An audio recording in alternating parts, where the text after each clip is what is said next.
Plasma కణాలు అనేటివి ఒక రకమైన తెల్ల రక్త కణాలు. అవి ఏంటంటే బి లింపోసైట్లు. వీటి నుంచి ఉత్పత్తి అయ్యేటేంటి యాంటీబాడీస్ అనేటివి ఉత్పత్తి అవుతాయి. ఈ లింపోసైట్లు అనేటివి ఆకారంలో గుండ్రంగా ఉండి గుండ్రటి కేంద్రకాన్ని కలిగి ఉంటాయి. లింపోసైట్లు అనేటివి గుండ్రంగా ఉండి కేంద్రకం ఎలా ఉంటుందంట, గుండ్రంగా ఉంటుందన్నమాట. దీని యొక్క విధేంటి, ప్రతిరక్షకాలను ఉత్పత్తి చేయడం. వేటిని ఉత్పత్తి చేస్తాయి, ప్రతిరక్షకాలను ఉత్పత్తి చేస్తాయి. నెక్స్ట్ అడిపోస్ కణాలు. ఆల్రెడీ చెప్పినాం, అడిపోస్ కణాలు ఏం నిల్వ చేస్తాయి, కొవ్వులను నిల్వ చేసే కణాలు అడిపోస్ కణాలు. ఫిఫ్త్ వన్ అడిపోస్ కణాలు. వేటిని నిల్వ చేస్తాయని చెప్పినాం, కొవ్వును నిల్వ చేసే కణాలు. కొవ్వును నిల్వ చేసే కణాలను ఏమంటాం, అడిపోస్ కణాలు అంటాం. నెక్స్ట్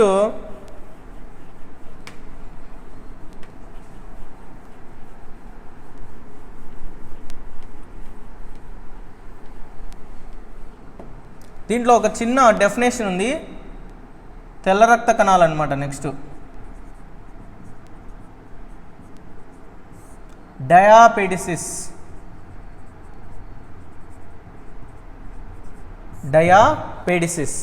డయాపెడిసిస్ అంటే ఏంటంటే, చూడండి ఈ డయాగ్రామ్ చూడండి, మీకు బాగా అర్థమవుతుంది.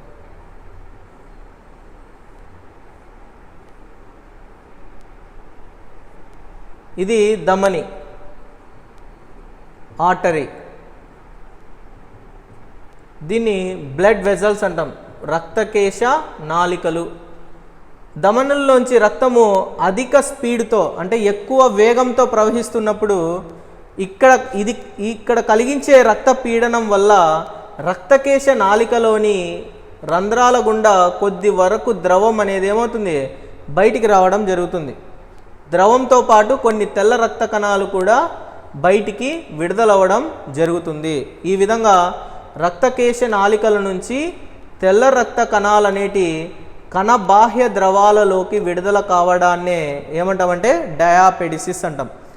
సో ధమనుల్లో ఏర్పడిన అధిక జలస్థితిక పీడనం వల్ల, ధమనుల్లో ఏర్పడిన అధిక జలస్థితిక రక్త పీడనం వల్ల కొన్ని తెల్ల రక్త కణాలు రక్తకేశ నాళికల గుండా కణబాహ్య ద్రవంలోకి, ఎక్స్ట్రా సెల్యులార్ స్పేస్లోకి విడుదలవుతాయి.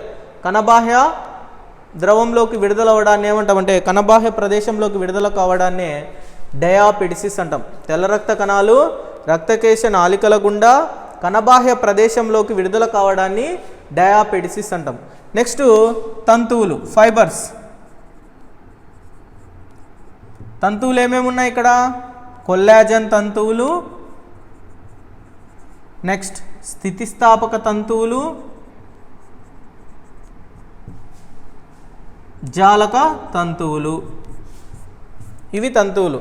కొల్లాజన్ తంతువులు, elastic fibres, reticular fibres. Collagen fibres, elastic fibres, reticular fibres, ఈ 3 రకాల తంతువులు ఉంటాయి. కొల్లాజన్ తంతువులు ఎలా ఉంటాయంటే సమాంతరంగా ఉంటాయి. ఎలా ఉంటాయంటే ఇవి సమాంతరంగా, విడివిడిగా ఉంటాయి, సమాంతరంగా ఉంటాయి కొల్లాజన్ తంతువులు. ఇవి స్ట్రెస్ రెసిస్టెంట్ను కలిగి ఉంటాయి. అంటే సాగుడు నిరోధకంగా, అంటే సాగవు అనమాట. ఇవి సాగుడు నిరోధకంగా ఉంటాయన్నమాట. కానీ ఎక్స్టర్నల్ ఫోర్సెస్ వల్ల, బాహ్య ఒత్తిడి వల్ల ఇవి సాగడం అనేది జరుగుతుందన్నమాట. ఇవి స్ట్రెస్ రెసిస్టెన్స్ను కలిగి ఉంటాయి. స్ట్రెస్ రెసిస్టెంట్ కొల్లాజన్ తంతువులు సాగుడు నిరోధకంగా ఉంటాయి. నెక్స్ట్ స్థితిస్థాపక తంతువులు అనేటి ఇవి శాఖాయుతంగా ఉంటూ ఎలా ఉంటాయంట, శాఖాయుతంగా మరియు కణజాలాల వద్ద ఒక జాలాన్ని, వల వంటి జాలాన్ని ఏర్పరుస్తాయి అన్నమాట. శాఖాయుతంగా ఉండి కణజాలాల వద్ద జాలకాన్ని ఏర్పాటు చేస్తాయి. అంటే ఒక వల వంటి జాలకాన్ని ఏర్పాటు చేసి స్థితిస్థాపక శక్తిని, అంటే సాగే గుణాన్ని కలిగి ఉంటాయి. వీటిని స్ట్రెస్ చేసినప్పటికీ, అంటే లాగినప్పటికీ తిరిగి యథాస్థానానికి రాగలుగుతాయి. రబ్బర్ ఉంది, రబ్బర్ని ఏం చేస్తాం, ఇట్లా స్ట్రెస్ చేస్తాం. స్ట్రెస్ చేసి వదిలితే ఏమవుతాయి, తిరిగి యథాస్థానానికి రావడం జరుగుతుంది. అలాగే స్థితిస్థాపక తంతువులు కూడా బాహ్య ఒత్తిడి వలన తన రూపాన్ని మార్చుకున్నప్పటికీ తిరిగి యథాస్థితికి రావడం అనేది జరుగుతుంది. అటువంటి తంతువులను ఏమంటాం, స్థితిస్థాపక తంతువులు. నెక్స్ట్ జాలక తంతువులు. ఇవి కణజాలాల వద్ద వల వంటి నిర్మాణాన్ని ఏర్పరుస్తాయి. ఇవి కట్టలు కట్టలుగా ఉంటాయి. ఇవి అవయవాలకు ఆధారాన్ని కలగచేస్తాయి. అవయవాలకు బేస్ లాగా ఉంటాయన్నమాట, ఆధారాన్ని కలగచేస్తూ ఉంటాయన్నమాట జాలక తంతువులు. ఇవి ఒక వల వంటి నిర్మాణాన్ని ఏర్పరుస్తాయి. ఇవి శాఖాయుతంగా ఉండి ఎలా ఉంటాయి, స్ట్రెస్ గుణాన్ని కలిగి ఉంటాయి, సాగే శక్తిని కలిగి ఉండి తిరిగి యథాస్థానానికి వచ్చే శక్తి కూడా వీటికి ఉంటుంది. స్థితిస్థాపక తంతువులు. జాలక తంతువులు అనేటి సమాంతరంగా ఉండి స్ట్రెస్ రెసిస్టెంట్గా ఉంటాయి, జాలక నిరోధకంగా ఇవి ఉండడం అనేది జరుగుతుందన్నమాట. సో ఇవి సంయోజక కణజాలంలోని కణాల గురించి చదువుకున్నాం. నెక్స్ట్ ఏముంటుంది సంయోజక కణజాలంలో? కణాలతో పాటు కణబాహ్య మాత్రిక అనేది ఉంటుందన్నమాట. ప్రతి సంయోజక కణజాలంలో కణాలు ఉంటాయి ప్లస్ కణబాహ్య మాత్రిక అనేది ఉంటుందన్నమాట, మ్యాట్రిక్స్, ఎక్స్ట్రా సెల్యులార్ మ్యాట్రిక్స్. ఈ కణబాహ్య మాత్రికలో అతి ముఖ్యమైనటి ఏంటంటే ప్రోటీనులు ఉంటాయి, నెక్స్ట్ అధస్థ పదార్థం ఉంటుంది. ప్రోటీనులు మరియు అధస్థ పదార్థం. ప్రోటీన్లు ఏమేమి ఉంటాయి? ప్రోటీన్ పోగులు ఆల్రెడీ చెప్పినాం కదా. కణబాహ్య పదార్థం అనేది సంయోజక కణజాలంలో అతి ముఖ్యమైనది. ఇది అతి ముఖ్యమైనది, మోస్ట్ ఇంపార్టెంట్ వన్ ఏంటి సంయోజక కణజాలంలో? కణబాహ్య పదార్థం అనమాట. ఈ కణబాహ్య మాత్రిక అనేది అతి ముఖ్యమైనది. ఈ కణబాహ్య మాత్రికలో ప్రోటీన్స్ ఉంటాయి, నెక్స్ట్ అధస్థ పదార్థాలు ఉంటాయి. ఈ ప్రోటీన్లు ఏంటంటే ఆల్రెడీ మనం చదువుకున్నాం, కొల్లాజన్ తంతువులు, స్థితిస్థాపక తంతువులు, జాలక తంతువులు. ఇవి ప్రోటీన్ నిర్మితాలు అనమాట.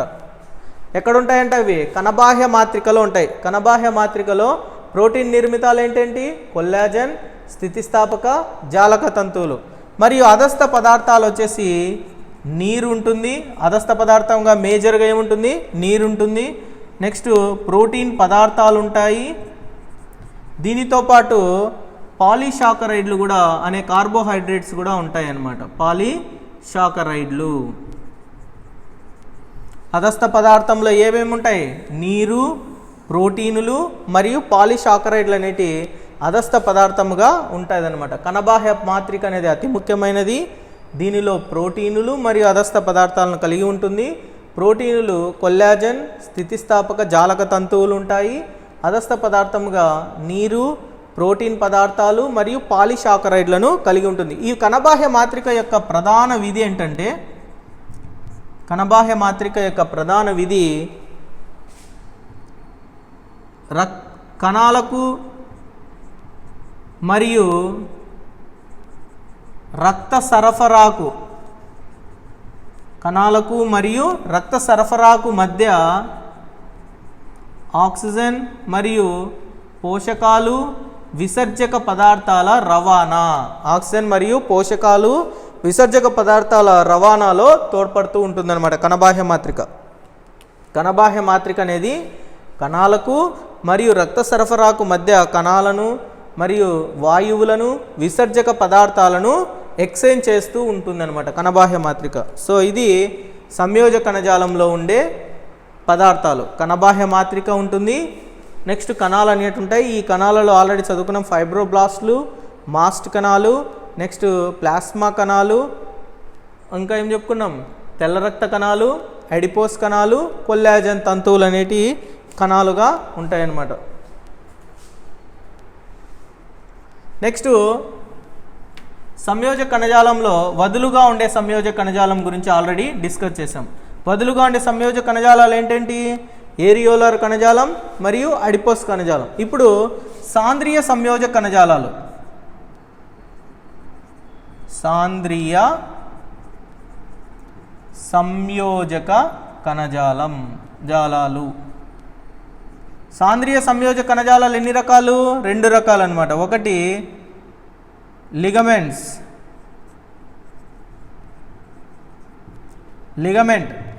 అంటే ఏమిటంటే ఎముకతో సంధి తలాల వద్ద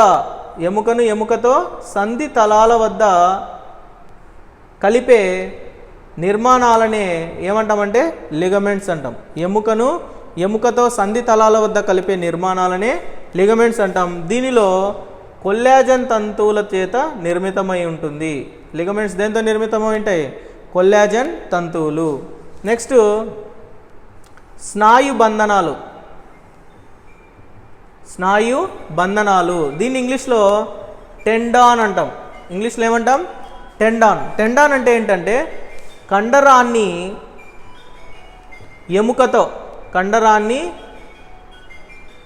ఎముకతో సంధి తలాలలో సంధి తలాలలో కలిపే నిర్మాణాన్ని ఏమంటామంటే స్నాయు బంధనాలు అంటాం.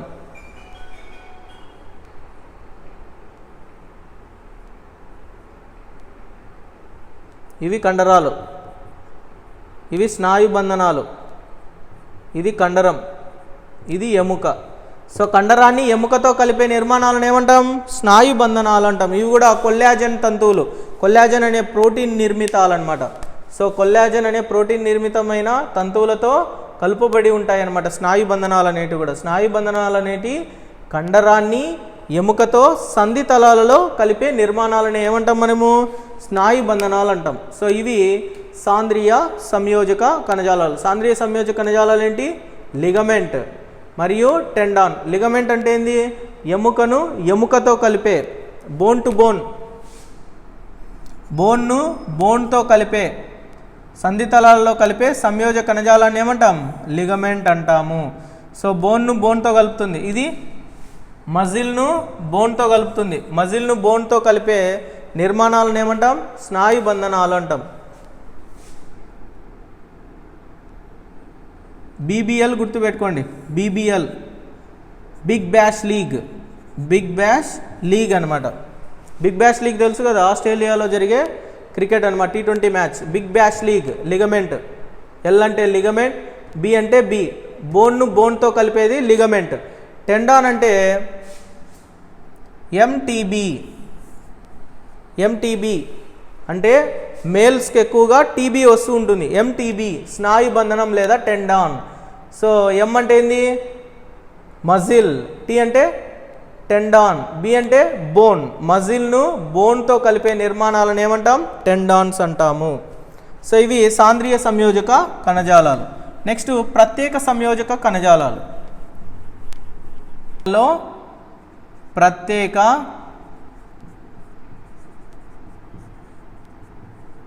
సంయోజక కణజాలాలు మూడో రకం.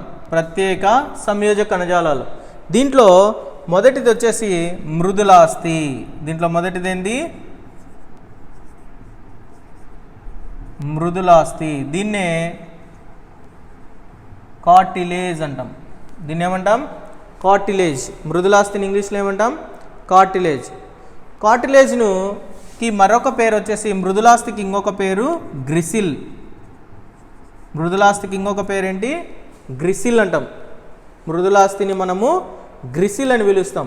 ఈ మృదులాస్థి అనేది ఎటువంటి ఒత్తిడిని కలిగించినా కూడా, మృదులాస్థిలో మనము ఎటువంటి ఒత్తిడిని, బాహ్య ఒత్తిడిని కలిగించినా కూడా తన యొక్క రూపాన్ని శాశ్వతంగా మార్చుకోదనమాట. ఫర్ ఎగ్జాంపుల్ మనకు ఇది ఉంది కదా, చెవి డొప్ప, బాహ్య చెవి మీద ఎంత మనం ప్రెషర్ పెట్టినా కూడా తిరిగి యథాస్థానానికి రావడం అనేది జరుగుతుంది. మృదులాస్థి మీద ఎటువంటి ఒత్తిడిని పెట్టినా కూడా అది మనకు తిరిగి యథాస్థానానికి రావడం జరుగుతుంది. నెక్స్ట్ థర్డ్ పాయింట్ వచ్చేసి పిండస్థ దశలో, జీవులు పిండ దశలో అంతరాస్థి పంజరం అనేది, అంతరాస్థి పంజరం మృదులాస్థి చేత ఏర్పడుతుంది. పిండ దశలో అంతరాస్థి పంజరం దేంతో ఏర్పడుతుంది? మృదులాస్థితో ఏర్పడుతుంది. ఈ ప్రౌఢజీవులుగా మారేటప్పుడు ఈ మృదులాస్థి అనేది ఏంగా మారిపోతుంది? అస్థిగా మారుతుంది. ప్రౌఢజీవులుగా అయిపోయేటప్పుడు మృదులాస్థి అనేది అస్థిగా మార్పు చెందుతుందన్నమాట. పిండ దశలో, అన్ని జీవుల యొక్క పిండ దశలో అంతరాస్థి పంజరం మృదులాస్థితో ఏర్పడుతుంది. ప్రౌఢ దశలోకి వచ్చినసరికి ఈ మృదులాస్థి అనేది ఏంగా మారుతుంది? అస్థిగా మారుతుంది. కానీ సొరచేపలో మరియు సైక్లోస్టోమ్స్, సొరచేప మరియు సైక్లోస్టోమ్ అంటే గుండ్రంగా ఉండే మూతి కలిగిన చేపల వంటి నిర్మాణాలు అన్నమాట సైక్లోస్టోమ్స్. సొరచేప మరియు సైక్లోస్టోమ్లో అంతరాస్థి పంజరం అనేది మృదులాస్థి చేత ఏర్పడి ఉంటుంది. ఇది మోస్ట్ ఇంపార్టెంట్ మా. సొరచేప మరియు సైక్లోస్టోమ్లో అంతరాస్థి పంజరం దేంతో నిర్మితమై ఉంటుంది? మృదులాస్థి చేత ఏర్పడి ఉంటుంది. మృదులాస్థిని ఇంగ్లీష్లో ఏమంటాం? కార్టిలేజ్ అంటాం. దీన్ని ఇంకొక పేరు గ్రిసిల్ అంటాం. పిండ దశలో అంతరాస్థి పంజరం మృదులాస్థి చేత ఏర్పడుతుంది. ప్రౌఢ జీవుల్లో ఈ అంతరాస్థి పంజరం మృదులాస్థి అనేది అస్థిగా మార్పు చెందుతూ ఉంటుంది. కానీ సొరచేపల మరియు సైక్లోస్టోమ్స్లో అంతరాస్థి పంజరం మృదులాస్థితోనే ఏర్పడి ఉంటుంది. ఎటువంటి బాహ్య ఒత్తిడులు కలిగినా కూడా తన యొక్క రూపాన్ని శాశ్వతంగా మార్చుకోదు. స్టార్టింగ్లోనే చెప్పినాం, సంయోజక కణజాలాల్లో రక్తనాళాలు అనేటివి ఉంటాయి, కానీ మృదులాస్థిలో రక్తనాళాలు లేవు. మృదులాస్థిలో రక్తనాళాలు లేవన్నమాట. సో మృదులాస్థిలో లేనేటేంటి? రక్తనాళాలు. మరి రక్తనాళాలు లేకపోతే ఈ మృదులాస్థికి కావాల్సిన పోషకాలు ఎలా లభిస్తాయి? పోషకాలు కానీ ఆక్సిజన్ కానీ రాకపోతే ప్రతి కణం అనేది ఏమవుతుంది? చనిపోతుంది అన్నమాట, పోషకాలు అందక. అలాగే ఈ మృదులాస్థికి పోషకాలు అనేటి మృదులాస్థిని ఆవరించి ఉండే, సో ఇది మృదులాస్థి అనుకుంటే ఈ మృదులాస్థిని ఆవరించి ఒక త్వచం ఉంటుందన్నమాట. ఈ త్వచాన్ని ఏమంటామంటే పరిమృదులాస్థి అంటాం. ఏమంటాం దాన్ని? పరిమృదులాస్థి. సో మృదులాస్థిని ఆవరించి ఉండే త్వచాన్నే పరిమృదులాస్థి అంటాం. ఈ పరిమృదులాస్థి నుంచి మృదులాస్థికి కావలసిన పోషకాలు మరియు ఆక్సిజన్ అనేది లభ్యమవుతుంది. సో పరిమృదులాస్థి నుంచి పోషకాలు మరియు ఆక్సిజన్ అనేది మృదులాస్థికి అందివ్వడం అనేది జరుగుతుందన్నమాట. మృదులాస్థిలోని కణాలను, మృదులాస్థి అనేది కణాల చేత ఏర్పడుతుందన్నమాట. ఈ కణాలను ఏమంటామంటే కాండ్రోబ్లాస్ట్లు అంటాము. ఏమంటాం దాన్ని? కాండ్రోబ్లాస్ట్. బ్లాస్ట్ అంటే చెప్పినా మీకు, ఉత్పత్తి చేసేవి, ఉత్పత్తి, కొత్త కణాలను ఉత్పత్తి చేసే వాటిని ఏమంటామంటే బ్లాస్ట్లు అంటాం. సో మృదులాస్థి ఏర్పడేటప్పుడు ఈ కాండ్రోబ్లాస్ట్ నుంచి మాత్రిక అనేది ఉత్పత్తి అవుతుంది. మ్యాట్రిక్స్. మృదులాస్థి నుంచి ఏం ఉత్పత్తి అవుతుందంట? మ్యాట్రిక్స్ అనేది జనరేట్. మృదులాస్థి ఏర్పడేటప్పుడు మృదులాస్థిలోని కాండ్రోబ్లాస్ట్ కణాల నుంచి మాత్రిక అనేది ఉత్పత్తి అయి ఈ కాండ్రోబ్లాస్టులు చివరికి లాక్యునా లేదా లిక్వినీలోకి చేరుకుంటాయి. ఇవి లిక్వినీలు, ఒక ప్రత్యేకమైన నిర్మాణాలు అన్నమాట. కాండ్రోబ్లాస్ట్లు అనేటివి ఎక్కడికి చేరుకుంటాయంట? లిక్వినీలోకి చేరుకుంటాయి. లిక్వినీలోని కాండ్రోబ్లాస్టులు కాండ్రోసైట్స్ను ఉత్పత్తి చేస్తాయి. కాండ్రోబ్లాస్టులు వేటిని ఉత్పత్తి చేస్తాయంట? కాండ్రోసైట్లు.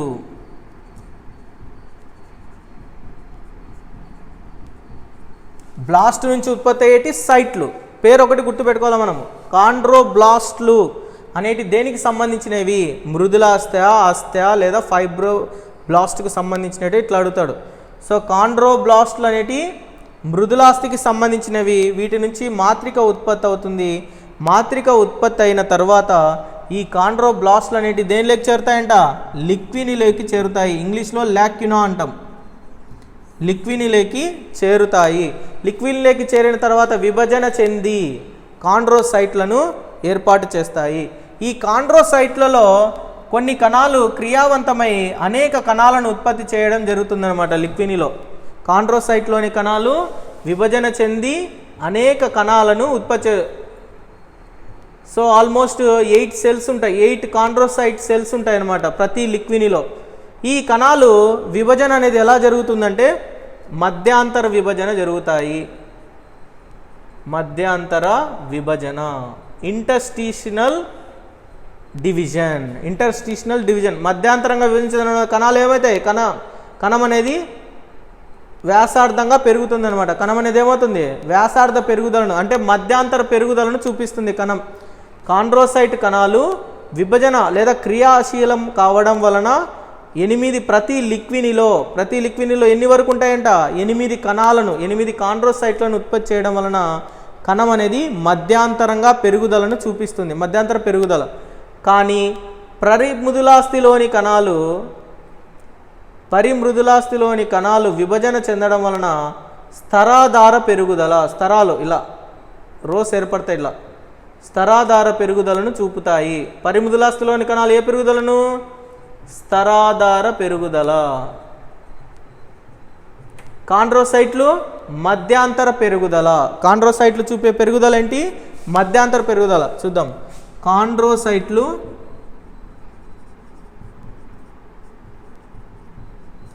మధ్యాంతర పెరుగుదలని అంటే ఇంటర్స్టిషనల్ గ్రోత్. నెక్స్ట్ పరిమృదులాస్థిలోని కణాలు స్తరాధార పెరుగుదలను. స్తరాధార అంటే అపోజిషనల్ గ్రోత్, అపోజిషనల్ గ్రోత్ను చూపిస్తాయి అన్నమాట. పరిమృదులాస్థిలోని కణాలు అపోజిషనల్ గ్రోత్, కాండ్రోసైట్ కణాలు మధ్యాంతర పెరుగుదల ఇంటర్స్టిషనల్ గ్రోత్ను చూపిస్తాయి. మృదులాస్థిలో రక్తనాళాలు ఉండవు, కానీ మృదులాస్థికి కావలసిన పోషకాలను పరిమృదులాస్థి నుంచి లభిస్తుంది. ప్రతి లిక్వినిలో 8 కాండ్రోసైట్లు ఉంటాయి. ప్రతి లిక్వినిలో ఉండే కాండ్రోసైట్ల సంఖ్య దాదాపు 8 ఉంటాయి అన్నమాట. సో ఇవి మృదులాస్థి గురించి జనరల్ క్యారెక్టర్స్. దీనిలో మృదులాస్థిలో ఉండే కణాలు వచ్చేసి మృదులాస్థిలో ఉండేటి ఫైబ్రోబ్లాస్టులు, ఫైబ్రోబ్లాస్ట్ మరియు కొల్లాజన్ తంతువులు ఉంటాయి. ఫైబ్రోబ్లాస్ట్లు ఉంటాయి, కొల్లాజన్ తంతువులు అనేటి మృదులాస్థిలో ఉండడం అనేది జరుగుతుంది. మృదులాస్థి రకాలు. నెక్స్ట్ మృదులాస్థిలోని రకాలు చూడండి. ఇక్కడ ఇంపార్టెంట్ పాయింట్స్. మృదులాస్థిని గ్రిసిల్ అంటాం. పిండ దశలో అంతరాస్థి పంజరం మృదులాస్థి చేత ఏర్పడుతుంది. ప్రౌఢ దశలో ఈ మృదులాస్థి అనేది అస్థిగా మార్పు చెందుతుంది. కానీ సొరచేప మరియు సైక్లోస్టోమ్స్లో అంతరాస్థి పంజరం మృదులాస్థి చేతనే ఏర్పడి ఉంటుంది. ప్రౌఢ దశలో కూడా ఈ మృదులాస్థి ఎటువంటి బాహ్య ఒత్తిడులకైనా తన ఆకారాన్ని శాశ్వతంగా మార్పు చేసుకోదు. నెక్స్ట్ వీటిలో రక్తనాళాలు అనేటి లేవు. ఈ మృదులాస్థికి కావలసిన ఆహార పదార్థాలను పరిమృదులాస్థి నుంచి లభిస్తుంది. మృదులాస్థి అనేది బాగా అభివృద్ధి చెందుతున్నప్పుడు, మృదులాస్థి ఏర్పడేటప్పుడు కాండ్రోసైట్స్ అనేటివి ఉత్పత్తి అయ్యి ఈ కాండ్రోబ్లాస్ట్ నుంచి మాత్రిక అనేది ఏర్పాటు చేయడం జరుగుతుంది. ఈ కాండ్రోబ్లాస్ట్లు తర్వాత లిక్వినిలోకి చేరి విభజన చెంది కాండ్రోసైట్స్ను ఏర్పాటు చేస్తాయి. ఈ కాండ్రోసైట్లు క్రియాశీలమై ఏ పెరుగుదలను చూపిస్తాయంట? మధ్యాంతర పెరుగుదలను చూపిస్తాయి. పరిమృదులాస్థిలోని కణాలు స్తరాధార పెరుగుదలను చూపిస్తాయి. నెక్స్ట్ మృదులాస్థి రకాలు. మృదులాస్థి అనేది 3 రకాలు అన్నమాట. ఎన్ని రకాలు? 3 రకాలు.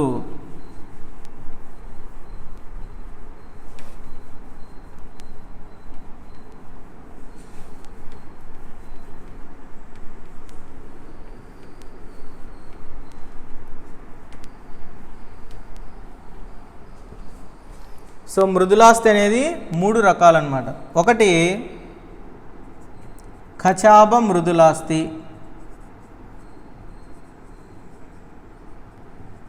ఖచాబ మృదులాస్థి అంటే hyaline cartilage.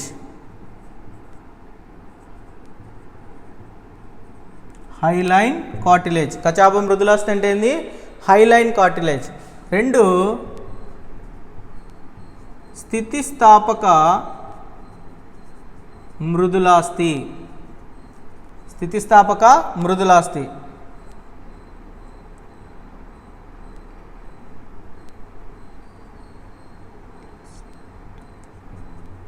Elastic cartilage. Next 3వది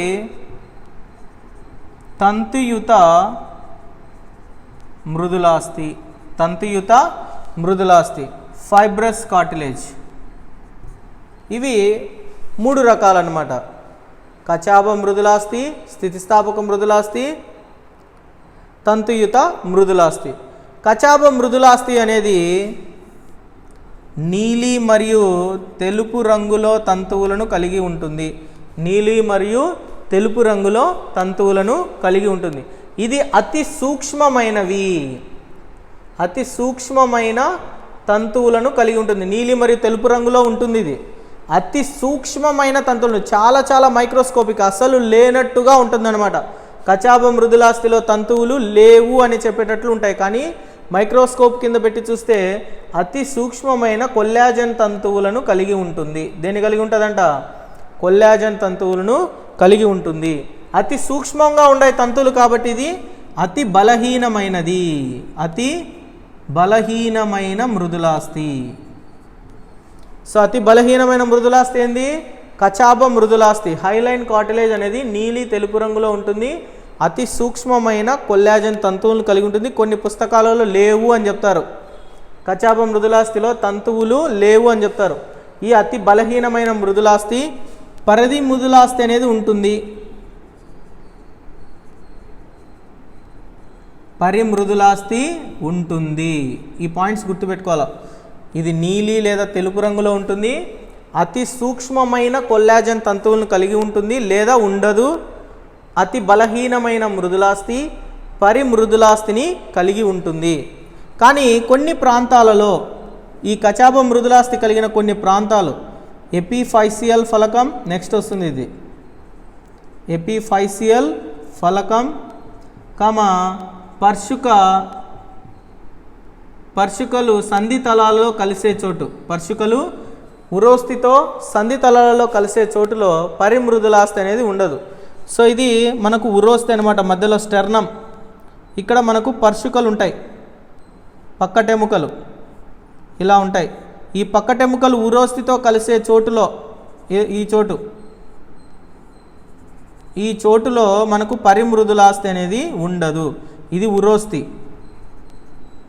ఇవి పర్షికలు ఉరోస్థితో కలిసే చోటులో పరిమృదులాస్థి అనేది ఉండదు. పరిమృదులాస్థి అనేది ఈ ప్రాంతాల్లో ఉండదు. మిగిలిన అన్ని ప్రాంతాల్లో పరిమృదులాస్థి అనేది ఉంటుంది. స్థితిస్థాపక మృదులాస్థి ఇది పసుపు వర్ణంలో ఉంటుంది. స్థితిస్థాపక మృదులాస్థి ఏ వర్ణంలో ఉంటుంది? పసుపు వర్ణంలో ఉంటుంది. దీనిలో అనేక సంఖ్యలో స్థితిస్థాపక తంతువులను మరియు కొల్లాజన్ తంతువులను కలిగి ఉంటుంది. రెండింటినీ కలిగి ఉంటుంది. అది స్థితిస్థాపక తంతువులను కొల్లాజన్ తంతువులను కలిగి ఉంటుంది. సాగుడు గుణాన్ని కలిగి ఉంటుంది. స్థితిస్థాపక మృదులాస్థి అనేది సాగుడు గుణాన్ని కలిగి ఉంటుంది. పరిమృదులాస్థి కలిగి ఉంటుంది. పరిమృదులాస్థిని కూడా కలిగి ఉంటుంది అనమాట. నెక్స్ట్ తంతుయుత మృదులాస్థి ఇది తెలుపు వర్ణంలో ఉంటుంది.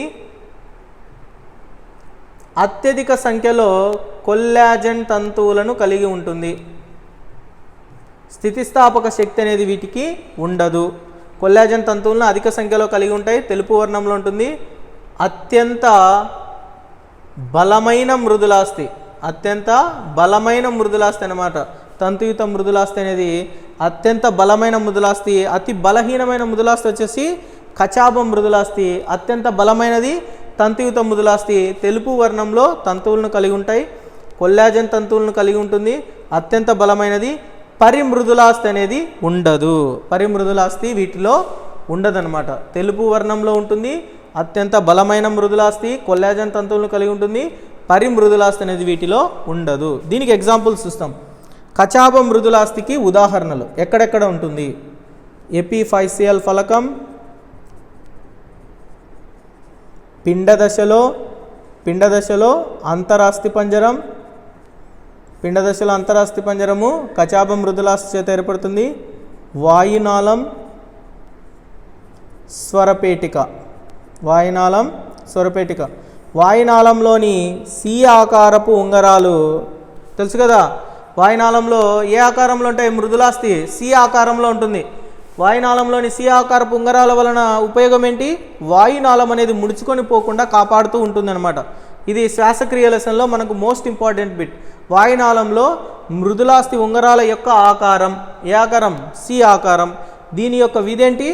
వాయునాళాన్ని ముడుచుకొని పోకుండా కాపాడడం.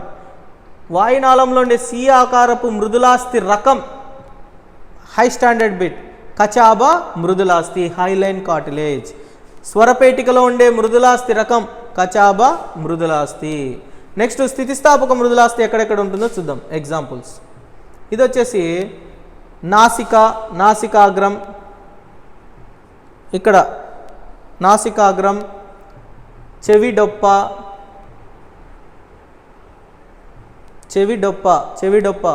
నెక్స్ట్ యూస్టాషియన్ నాళం, యూస్టాషియన్ నాళం. నెక్స్ట్ ఉపజిహ్విక, శ్రోతనాళాలు.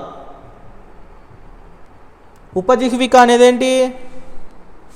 స్వరపేటిక మీద మూతలా ఉండే నిర్మాణాన్ని ఏమంటామంటే ఉపజిహ్విక అంటాం. ఎపిగ్లాటిస్. ఈ ఎపిగ్లాటిస్ పని ఏంటి? స్వరపేటికలోనికి ఎటువంటి పదార్థాలు వెళ్లకుండా మూతలాగా కాపాడుతూ ఉంటుందన్నమాట ఉపజిహ్విక. నెక్స్ట్ నాసికాగ్రం, చెవిడొప్ప, యూస్టాషియన్ నాళం. వీటన్నిటిలో ఉండే మృదులాస్థి ఏంటి? స్థితిస్థాపక మృదులాస్థి. సాగే గుణాన్ని కలిగి ఉంటుంది, తిరిగి యథాస్థానానికి రాగలుగుతాయి. నెక్స్ట్ తంతుయుత మృదులాస్థి ఎక్కడెక్కడ ఉంటుందంటే అంతర కశేరు చక్రికలు.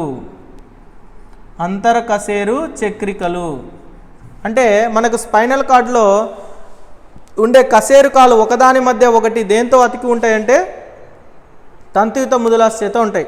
నెక్స్ట్ జగున సందాయకాలు. జగున సందాయకాలు అంటే